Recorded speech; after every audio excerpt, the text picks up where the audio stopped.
out and have 1, 2, 3, 4, 5, and 6, and 7, and then you end, and then it goes 11, 12, and 14, and so on. It doesn't make any sense to me. So welcome to this session called the Stem Cell Debate, the UK position versus the German position. It's also terribly warm in here, so everybody will have to cool down. If you get really thirsty or faint, there's some bottles of water up here for the speakers, but I urge you, rather than faint, avail yourself of the water. So I'm Stephen Minger from King's College London, and my co-presenter is Professor Urban Wiesing from the University of Tübingen. So the way we're going to do this is each of us are going to give a short presentation to kind of set the scene. So because I'm a scientist and involved very much in stem cell biology, I'll kind of set the view of the science of why we use human embryos in research in the UK and how that's regulated, why we think it should be regulated. Interestingly, enough, scientists asking for regulation rather than the other way around. And then Professor Wiesing will give his view of the situation in Germany and his own research. And then we want to very much open this up for discussion amongst everyone. You'll notice from the agenda that this session is scheduled to last from 2:30 to 6 o'clock.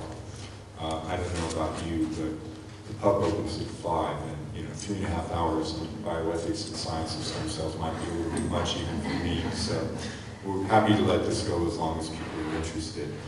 But if we're still here at 6 o'clock, I guess we've accomplished a lot. So with that, we'll jump in, and I guess I'll give it a first start.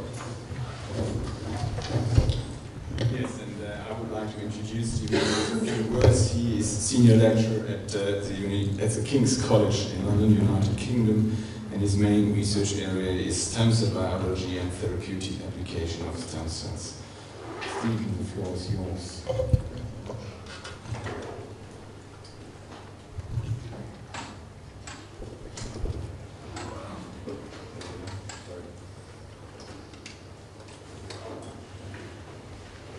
Okay, so actually you can tell by my accent that I'm not actually British. I'm originally from the U.S. I did all my scientific training in the U.S., but I've been in the U.K. now for almost 13 years, and